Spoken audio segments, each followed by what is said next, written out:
क्या बात है।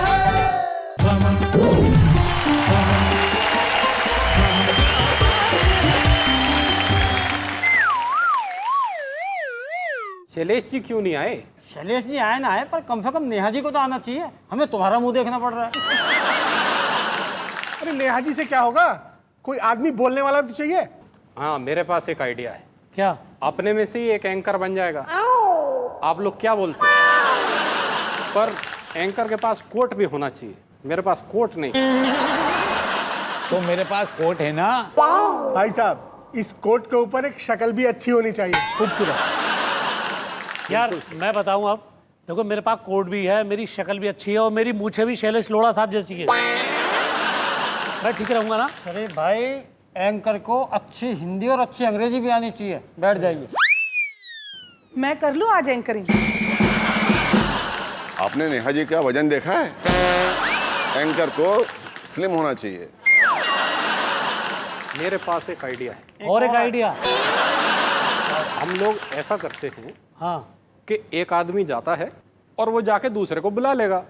एंकर की जरूरत ही नहीं है। ये अच्छा हाँ, है। ये अच्छा है। भाई अच्छा भाई है। भाई भाई, प्रॉब्लम है भाई इसमें। क्या प्रॉब्लम है? एक दूसरे को बुलाने के लिए हाँ। हमें एक दूसरे कवि की तारीफ करनी पड़ेगी। हाँ, वो तो ये बाहर तो से है। बात है। और सर, हम हैं कवि। हाँ, एक दूसरे से लड़ाई तो कर सकते हैं, पर एक दूसरे की बड़ाई नहीं कर सकते। ये बात तो है। तो ये फिर बात यार तो है। शैलेश भाई को बुलाओ ना। अबे तो यार प्रोग्राम शुरू होना अरे चाहिए। कहाँ है शैलेश भाई?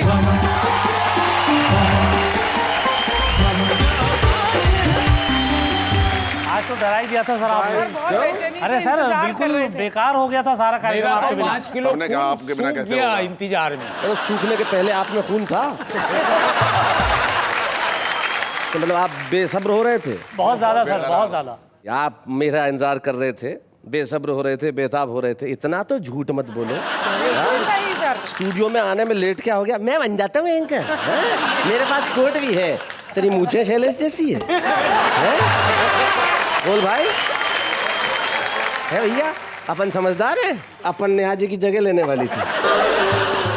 नेहा जी जैसा बनने के लिए 6 महीने तक भूखा रहना पड़ेगा।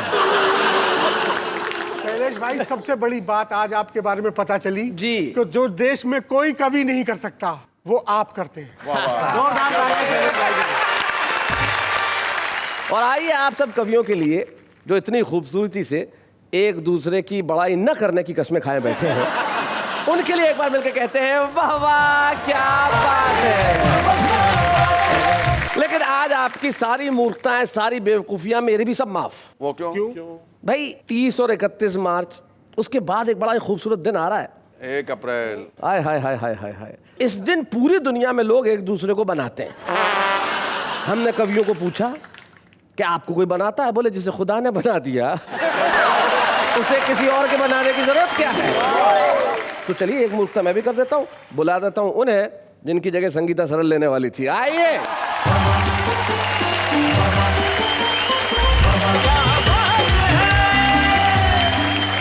नमस्कार नमस्कार नमस्कार, तहे दिल से स्वागत है आप सबका, आप सबके शो में जिसका नाम है वाह वाह क्या बात है। एक पते की बात मैं आपको कह के जाना चाहता हूँ। भले ही किसी को मूर्ख बनाओ ना बनाओ, लेकिन किसी को खुश करने के लिए खुद मूर्ख बन जाओ। दुनिया बहुत अच्छी लगेगी और फिर वो आपके लिए कहेंगे वाह वाह क्या बात है।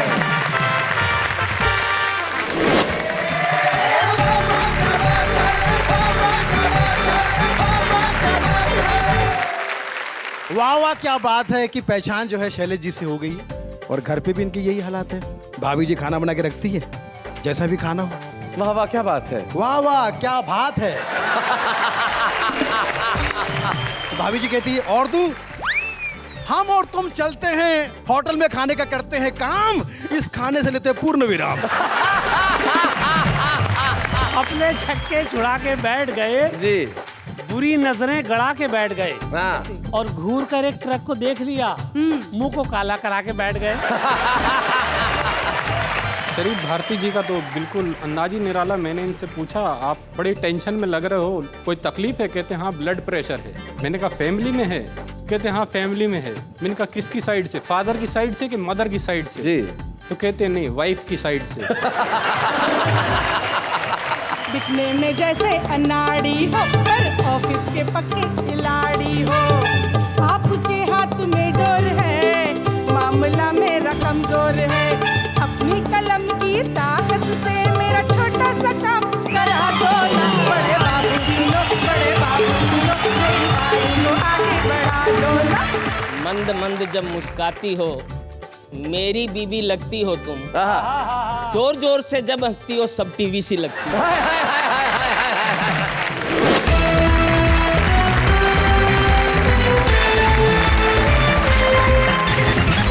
तो भाई आइए मुलाकात करते हैं हमारे साथियों से। सबसे पहले मंच के इस कोने पे जो बैठे हैं, उत्तर प्रदेश के अंदर एक बहुत छोटा सा कस्बा है दनकौर, और उस दनकौर से दिल्ली आते हैं और अपनी गजलों से लोगों के दिलों में छा जाते हैं। और जब हास्य की बात करते हैं तब पवन दीक्षित पवन की तरह लोगों के दिलों में उतर जाते हैं। भाई पवन दीक्षित, स्वागत है आप। उनके बाद वो सज्जन बैठे हैं जिनके पास आइडियाज ही आइडियाज हैं। तो हरजीत सिंह तुक तुक, स्वागत है आपका। और उनके पास जो बैठी है, हमें बड़ी खुशी है कि वो वाह वाह क्या बात है का एक प्रोडक्ट है। ऐसे वाह वाह क्या बात है कि पहले एपिसोड में जो छुपे रुस्तम के तौर पे आई थी, और पहले ही एपिसोड में छुपे रुस्तम ने ऐसा धमाल किया कि फिर वो छुप ही नहीं रही। हमारे साथ है संगीता सर। चलिए उस और चलते हैं। चलिए उस और। अब आपको ये कहने की आवश्यकता नहीं होगी कि हम मूर्खता स्पेशल मना रहे हैं। तो आइए हम मिलते हैं उनसे जो सबसे पहले बड़ा यूनिक है, जो बैठे हुए हैं। कह रहे थे कि मेरा खून सूख गया, देखो तो। अरे बैठ जाओ। आप ज्यादा देर इसलिए खड़े मत रहिए कि विवादास्पद ढांचा कभी भी ढह सकता है। नारायण निडर मध्य प्रदेश में एक कस्बा खांचरोद, वहां रहते हैं। क्या बात है नारायण जी। और नारायण निडर के पास है वो भी एक बहुत छोटा सा कस्बा है, ठाकुरद्वारा गांव से हमारे बीच में आते हैं शरीफ भारती। शरीफ, तुम्हारा ओरिजिनल नाम तुम्हारे पिता ने क्या रखा था? सर मेरा नाम शरीफ अहमद खान था जी।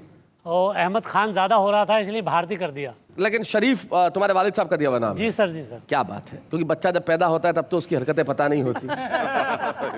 अगर कुछ दिनों की मोहलत मिल जाती तो तुम्हारा नाम ये नहीं होता। शरीफ भारती ठाकुरद्वारा से। उनके पास जो बैठे हैं ये कमाल के व्यक्ति हैं। हाँ, आपको कैसे पता? वो इतने उत्साहित हो रहे कि लग रहा है कि उनकी सांसें बटन तोड़ के बाहर आना। इसे उत्साह नहीं, ऊदर कहते हैं। इस देश की नई पीढ़ी के व्यंग्यकारों में एक सबसे सशक्त नाम है वेद प्रकाश जी। वेद प्रकाश के बाद जो बैठे हैं उनका नाम राजेश राज है, और गोरखपुर से हमारे बीच में आते हैं और व्यंग की कविताएं करते हैं। हम स्वागत करते हैं राजेश राज जी। तो भाई बात चल रही है बेवकूफियों पे, मूर्खताओं पे। तुम ये इधर उधर क्या देख रहे हो, क्या महसूस कर रहे हो इधर उधर देख के वेद प्रकाश? शैलेश जी, आज मुझे स्वर्गीय ओम प्रकाश आदित्य जी याद आ रहे हैं बहुत। उनकी एक कविता याद आ रही है। इसलिए इधर उधर देख रहे हो? इधर भी गधे हैं, उधर भी गधे हैं, जिधर देखता हूँ गधे ही गधे। जब से एक कविता याद आ रही है, मैं इधर उधर ही देख रहा हूँ। क्या बात है, बहुत अच्छे। तो आइए बात आगे बढ़ाते हैं, और गधे से मुझे अचानक शरीफ भारती की याद हुई, और मैं चाहता हूं कि महफिल की शुरुआत हो शरीफ भारती के रूप में। जोरदार तालियों से हम स्वागत करें शरीफ भारती।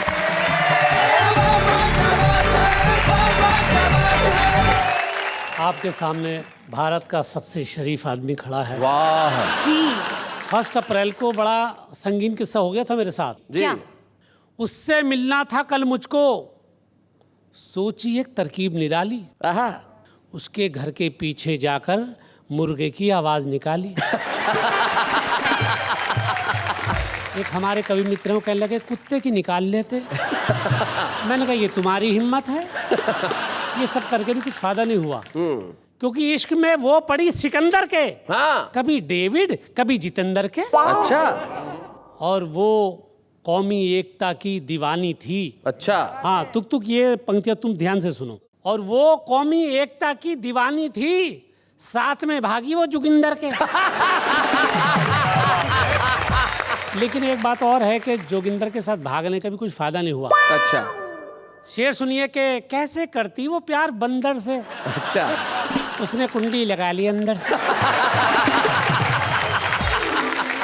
और देखिए सर्दियों में क्या क्या होता है हमारे साथ शैलेश भाई, कि नहीं क्यों नींद मुझको आ रही है, नहीं क्यों नींद मुझको आ रही है, नहीं क्यों नींद मुझको आ रही है, मेरी घिग्गी सी बनती जा रही है। हाँ। और बड़ी उलझन में हूँ, ठंडी हवा ये रजाई में किधर से आ रही है।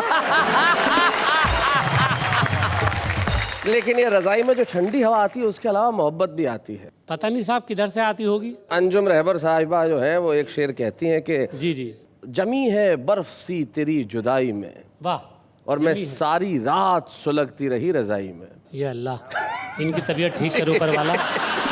ऐसा हमारे यहाँ हो जाता तो सब मलेरिया कहते हैं उसे। कि अपने छक्के छुड़ा के बैठ गए जी, बुरी नजरें गड़ा के बैठ गए, हाँ, और घूर कर एक ट्रक को देख लिया, मुंह को काला करा के बैठ गए।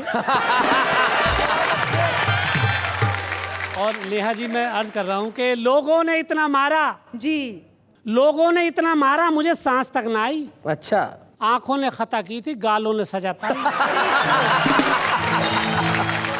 लेकिन होता यह है शैलेश भाई के लीची, केला, आलू बुखारे एक से हैं। हाँ, दांत ना हो तो ये फल सारे एक से हैं। और माशूका को आशिक सारे एक से हैं। हाँ। नन्हे कलवा राम दुलारे एक से है। एक सवाल मैं नेहा जी पूछना चाहता हूँ कि मुझको प्यार का अर्थ बता दे। बात खत्म हुई।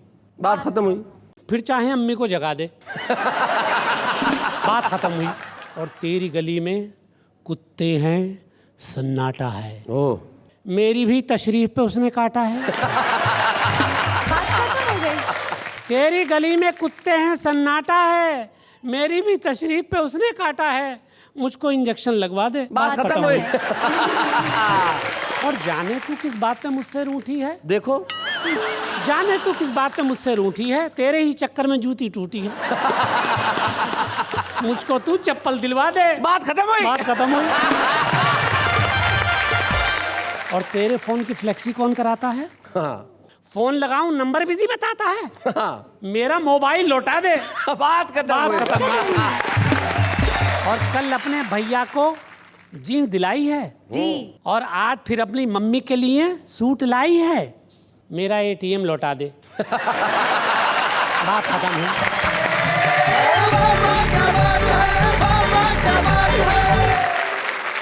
कितने शरीफ विचार है ना जी शरीफ जी, जी बहुत के। बहुत शराफत, उन्होंने तमाम तरह की शराफतियां पैदा हुई। लेकिन देखो, गधा होना में प्रूव भी करना पड़ता है। मैं प्रूव कर रहा हूं। कैसे? ये आप जानते हैं, अभिनेत्री हैं और तारक मेहता में अंजलि तारक मेहता बनी है जी। और अंजलि तारक मेहता, आप इनके नामाक्षर जो प्रथमाक्षर है वो देखिए, अंजलि तारक मेहता। मैं मूर्ख हूं, इस बात का बोर्ड गले में टांग रहा हूं और एटीएम से एटीएम मांग रहा हूं। तो आइए अब हम महफिल को आगे बढ़ाते हैं और बुलाते हैं। किसे बुलाएं, किसे बुलाएं, किसे? इन्हें। किन्हें मतलब? अच्छा, इन्हें क्यों? जब टीचर ने क्वेश्चन पूछा तो जिस फर्स्ट स्टूडेंट ने हाथ ऊंचा किया उसको आंसर करने का फर्स्ट मौका दिया जाएगा। देखा, टीचर जी हैं हमारी। आजा भाई सरदार जी।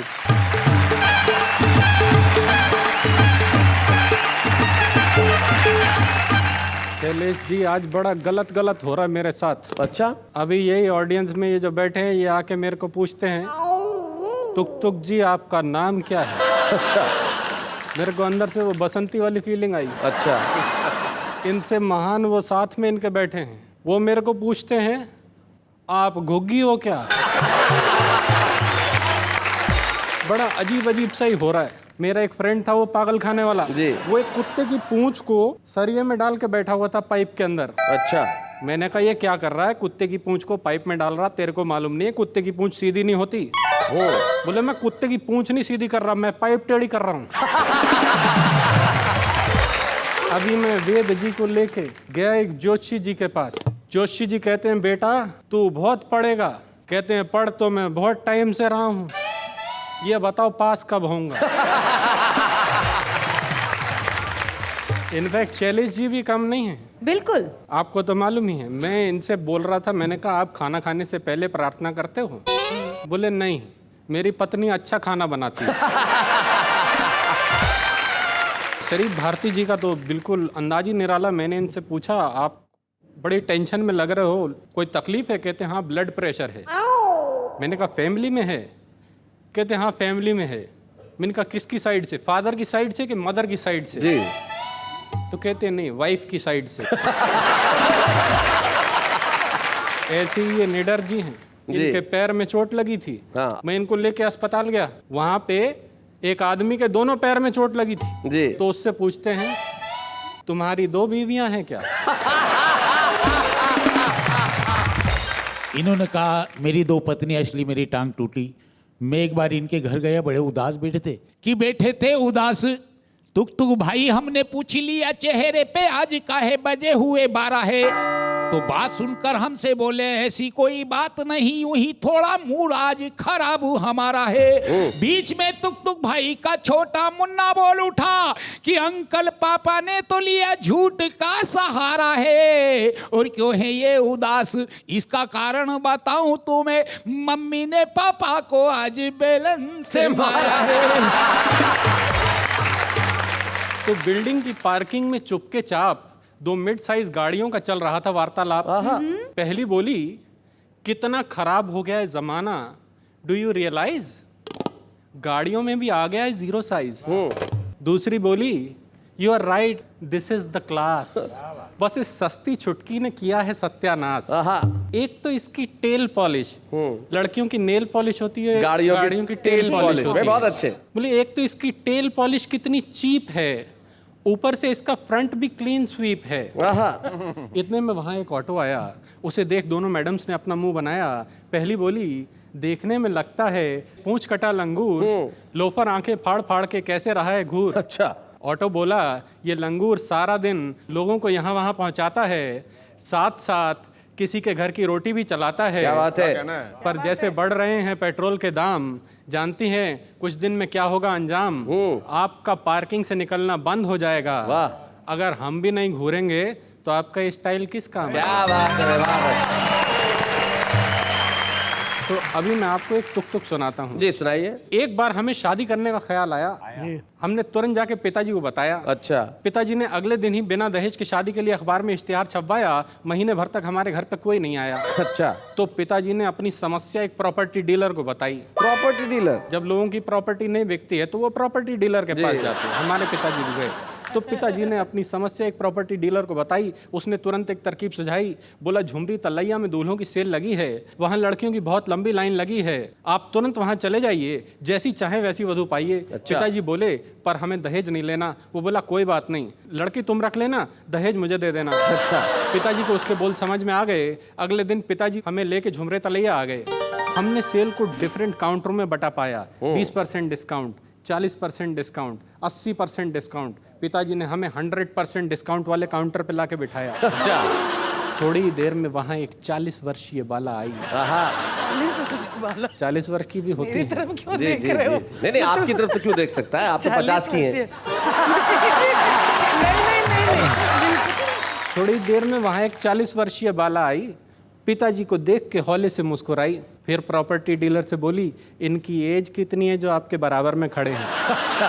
प्रॉपर्टी डीलर भाई प्रॉपर्टी डीलर बोला माशाअल्लाह जवान हैं, दिखते बड़े हैं। वो बोली तो फिर इनसे मेरी बात चलाइए, जरा इनका रेट मुझे बतलाइए। प्रॉपर्टी डीलर ने पिताजी से बात चलाई। पिताजी ने उसे कर्री करके डांट पिलाई। उसके बाद पिताजी हमें वहाँ से लेके भागे। एक किस्सा देखा हमने थोड़ा आगे। लड़के के पिता लड़की के पिता का इंटरव्यू ले रहे थे। लड़की के पिता पसीने पसीने हो रहे थे। फिर जब सौदेबाजी की बात आई, लड़के के पिता ने रेट लिस्ट दिखलाई। लड़की के पिता बोले आप रेट बहुत ज़्यादा लगा रहे हैं। वो बोले क्या कहते हो, अभी तो 20% डिस्काउंट पे बता रहे हैं। तुम कहते हो रेट ज़्यादा लगा दिया है, अरे 20% तो सेल टैक्स लगा दिया है। अब लड़की वालों की आदत होती किसी तरीके से ना नुकुर करके रेट कम करा ले। बोले पर आपका लड़का तो बहुत सीधा साधा है। वो बोले देखिए जी हमारी मशीन ने एक ही पीस बनाया है, इसलिए ओवरऑल कॉस्ट कुछ ज़्यादा है। ये देख के पिताजी को चेता आया। उन्होंने हमें नो डिस्काउंट वाले काउंटर पे लाके बिठाया। थोड़ी देर में हमारे भाग जागे।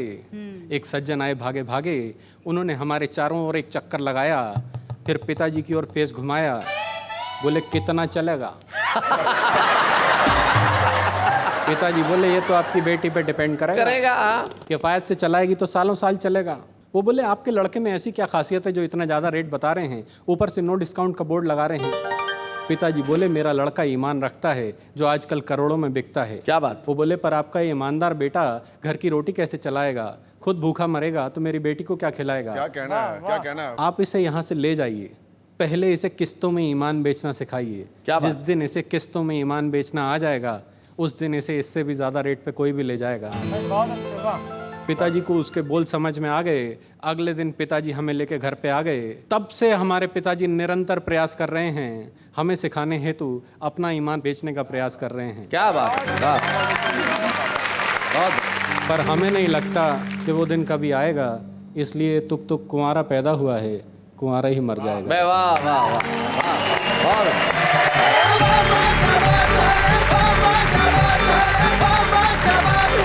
भाई तुक तुक जी ने कमाल की कविता सुनाई। और एक जो इनकी कविता की पंक्ति थी कि लड़की का बाप इन्हें देख के बोला कितना चलेगा, ये बड़ी कमाल की बात थी। मुझे एक बहुत पुरानी घटना याद आ गई।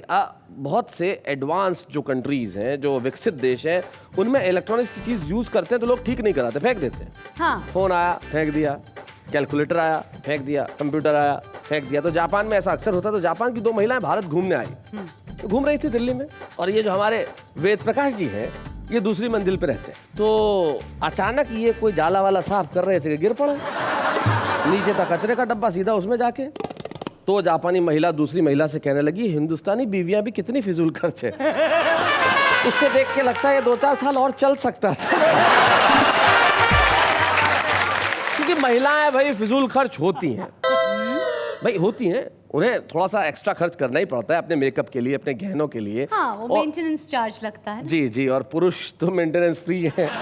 तो आइए हम बुलाते हैं उन्हें जिनके जैसा इन्होंने बताया मेंटेनेंस में कुछ खर्च लगता है। अब वो मेकअप के लिए कितना सामान खरीदती है, क्या क्या करती है, वो ये बता सकती है। हमारे पहले एपिसोड की छुपा रुस्तम संगीता सरत।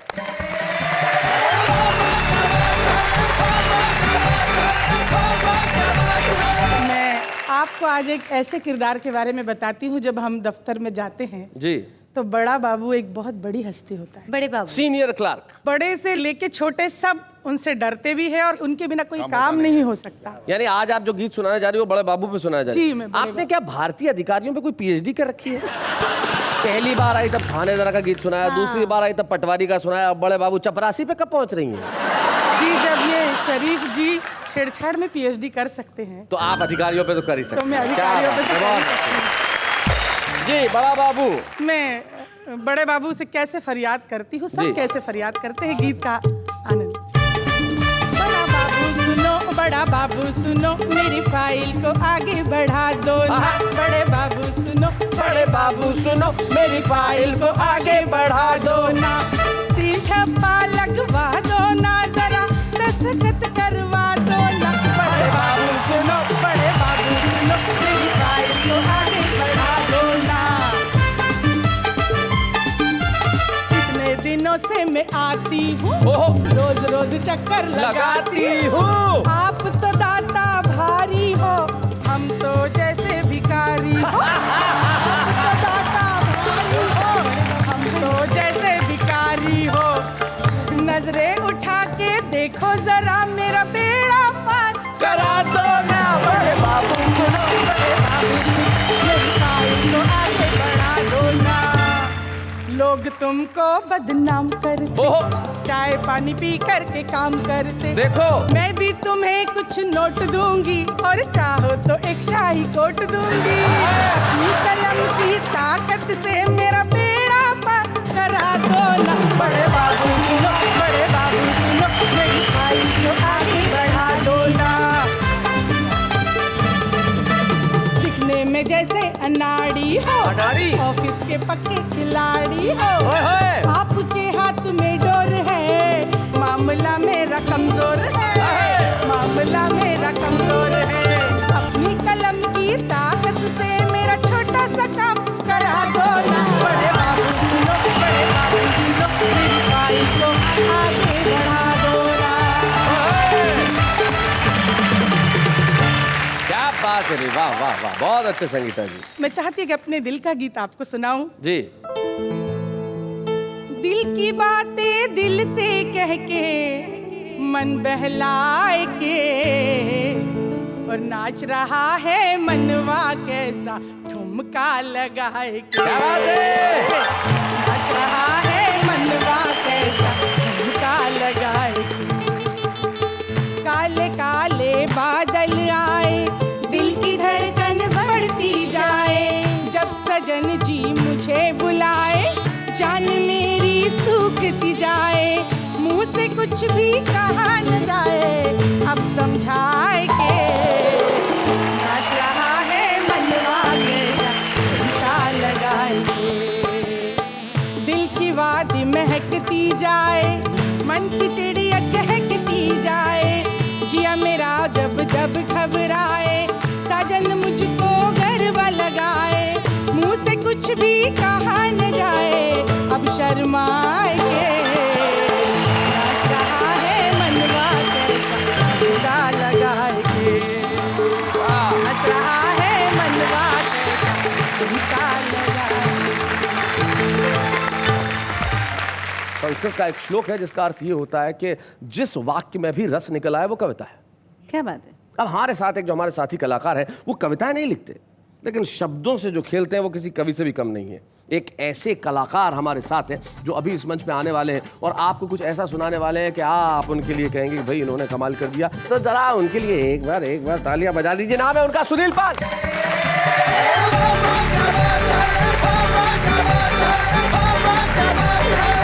धन्यवाद, थैंक यू वेरी मच। फिर एक बार शैलेश जी, आपने मुझे इस कार्यक्रम में बुलाया, इस पॉपुलर कार्यक्रम में बुलाया जी, और उसमें भी मूर्खता स्पेशल में। मूर्खता स्पेशल में मुझे आपने ब्रांड एम्बेसडर बनाया, इस बात का धन्यवाद करना चाहूँगा। वाह वाह, क्या बात है कि पहचान जो है शैलेश जी से हो गई। शैलेश जी को लोग नाम से कम और वाह वाह क्या बात है से ज्यादा जानते हैं। और घर पे भी इनके यही हालात है। भाभी जी खाना बना के रखती है, जैसा भी खाना हो। वाह वाह क्या बात है, वाह वाह क्या बात है। तो भाभी जी कहती है और तू, हम और तुम चलते हैं होटल में खाने का करते हैं काम, इस खाने से लेते हैं पूर्ण विराम। तो वैसे शैलेश जी के बारे में क्या कहूँ, बहुत बड़े एंकर हैं, बहुत अच्छे इंसान हैं, विद्वान हैं, टैलेंटेड हैं, हैंडसम हैं, ऐसा इनका खुद का मानना है। और नेहा जी के बारे में क्या कहूँ, एक लैंग्वेज है तो दूसरे बॉडी लैंग्वेज। नेहा जी का नाम मुझे लगता है कि भगवान ने सोच समझ के रखा है जी। ये आपके बाजू में खड़ी होकर सिर्फ नहीं और हाँ ही बोलती है। और कभी कभी तो मुझे लगता है कि ट्रांसलेट करके बताती है। शैलेश जी अगर बोलते हैं कि हमारे साथ में एक कवि आए, ये कविता पढ़ेंगे, अब आपके सामने ये हास्य की बात करेंगे, अल्प विराम।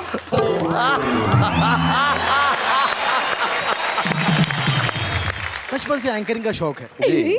जब ये पैदा हुई थी तो माँ बाप ने पहले दिन से पूछा, बेटा मेरे घर में आई, बहुत खुशी हो रही है, कौन सी रिंग चाहिए, सोने की रिंग या चांदी की रिंग? एंकरिंग।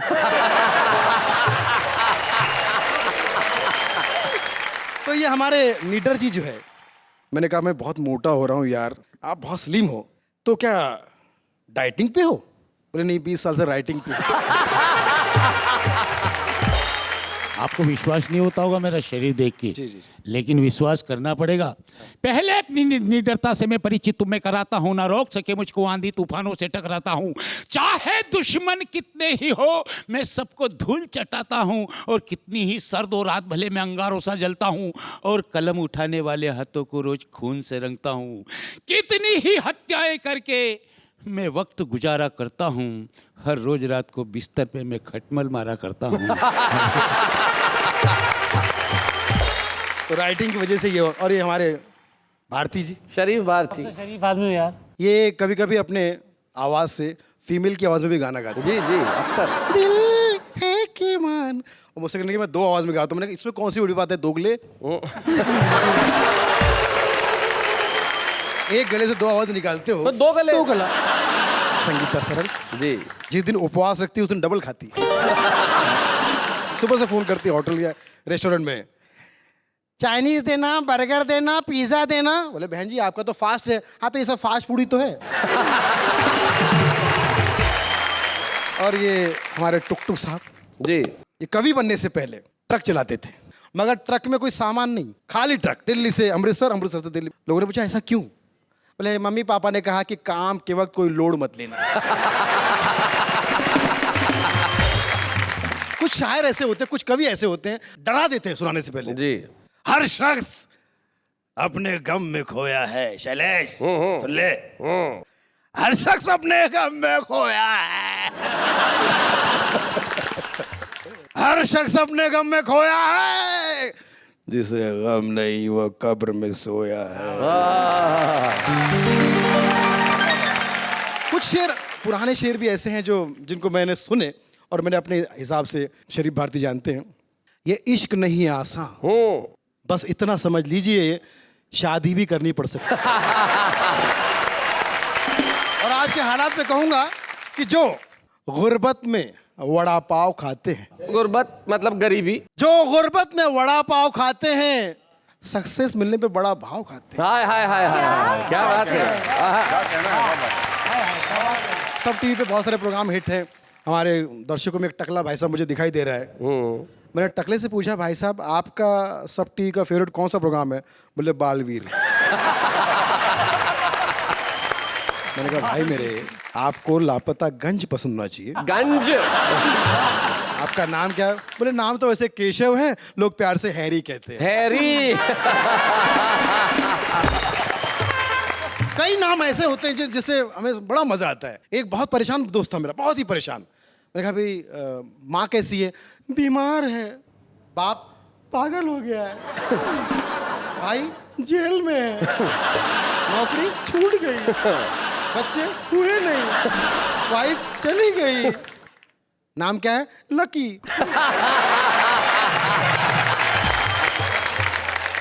अभी मुझे याद है एक लेखिका ने अपना स्वयंवर रचा लिया। बहुत बड़े बड़े लेखक उसमें हिस्सा लेने आए। बहन जी ने सबको निगलेक्ट किया और एक मेरे जैसे गुड लुकिंग को, हाय हाय, खूबसूरत को पसंद किया। लोगों ने कहा हम तो इतने बड़े राइटर है, ये तो स्ट्रगलर लगता है, इसको क्यों पसंद किया? भले मैं लेखिका हूं, मुझे राइटर की नहीं, मुझे पाठक की जरूरत है। तेरा नाम क्या है? संजय पाठक। तो भक्तजनों, जब यहाँ आ ही गया हूँ, क्योंकि वाह वाह क्या बात है कि महफिल है, तो कविता पढ़ना तो अब जरूरी है नहीं, मजबूरी है। कविता का शीर्षक लोगों ने कहा कविता तो प्रस्तुत करो। कविता हमारी साली का नाम है, उसे प्रस्तुत नहीं कर सकता। पिछले साल ही उसकी शादी हो गई। लोगों ने कहा अब यहाँ आए तो नगमा तो छेड़ो। नहीं छेड़ सकता। 2 साल पहले छेड़ा था, 1 साल अस्पताल में भर्ती था। बोले रचना सुनाओ। रचना मुझको सुनाती है, मेरे वाइफ का नाम है रचना। बोले यार या तो छंद करो या तो बंद करो। ये ठीक है, बंद करता हूँ। धन्यवाद, thank you very much. Sunil, आप हास्य के क्षेत्र में इतने सालों से काम कर रहे हैं और लोगों को हंसाने का काम किसी पुण्य कार्य से कम नहीं होता, और आप ये पुण्य कार्य बहुत समय से कर रहे हैं। इसलिए वाह वाह क्या बात है कि मंच पे हम आपको एक स्मृति चिन्ह प्रदान करना चाहते हैं जो आपकी स्मृति में सदैव बना रहे। बच्चे हैं या बूढ़े हैं, नर है या नारी है, हंसी देने वालों के सब ही आभारी है। कविता सुनाने वाले अब सबके साथ है। बाबा क्या बात है, बाबा क्या बात है। स्वागत है आपका वाह वाह क्या बात है में। आज हम मूर्खता और बेवकूफी का उत्सव मना रहे हैं। बात करते हैं उनकी जो आम आदमी और अपनी बेवकूफी और मूर्खताओं को एंजॉय करते हैं और अपनी कविताएं भी सुनाते हैं। कैसे? ऐसे। प्यार करने से डरता कौन है, प्यार हो जाता है करता कौन है। प्यार में जान तो हम भी कुर्बान कर दें, लेकिन पता तो चले कि हम पर मरता कौन है। मैं चंद्रमुखी तू सूर्यमुखी, तू मुझसे दुखी मैं तुझसे दुखी। एक काम कर, छत पे जा छलांग लगा, फिर तू भी सुखी और मैं भी सुखी। धोखा मिला जब प्यार में, जिंदगी में उदासी छा गई। जब सोचा छोड़ दो इस राह को, कमबख्त मोहल्ले में दूसरी आ गई।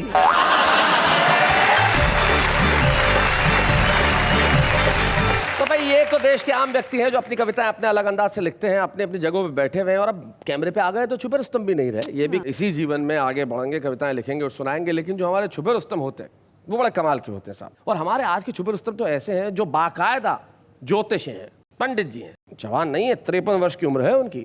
अब उन्होंने महसूस किया कि भाई अब मैं छुपा रुस्तम हूं, तो अब जनता के सामने मुझे आना चाहिए। तो आज के हमारे छुपे रुस्तम हैं रोहिणी नई दिल्ली के पंडित नमन।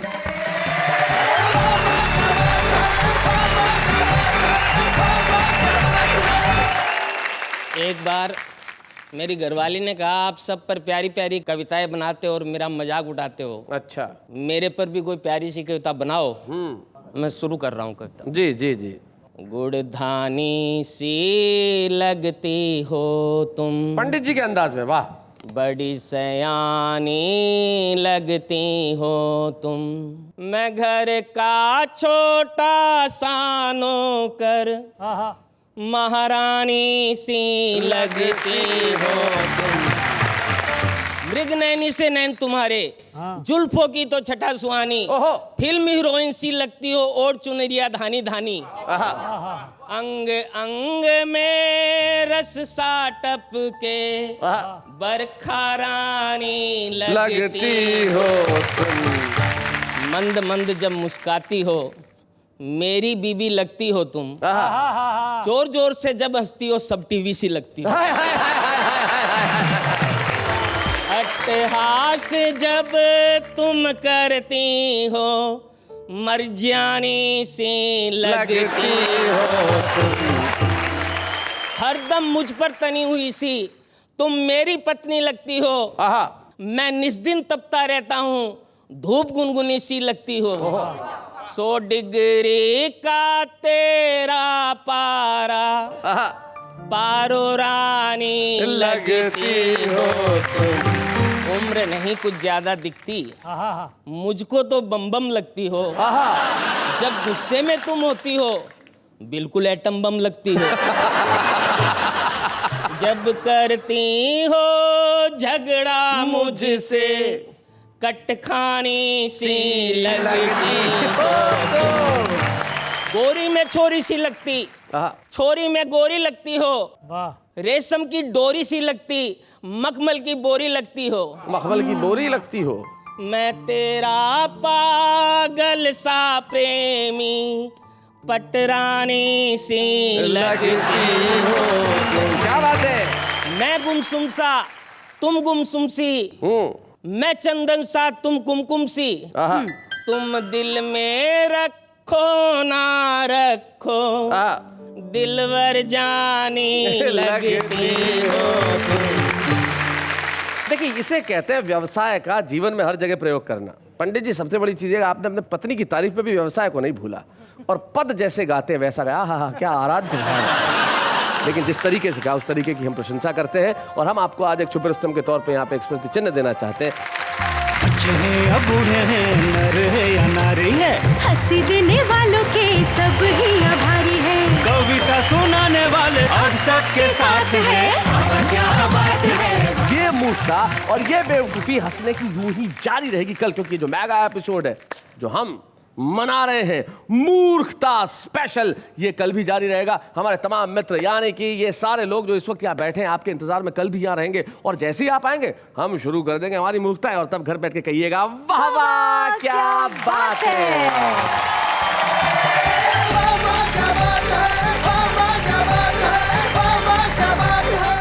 ऐसे और भी मजेदार वीडियो के लिए हमारे चैनल को लाइक, शेयर और सब्सक्राइब करें।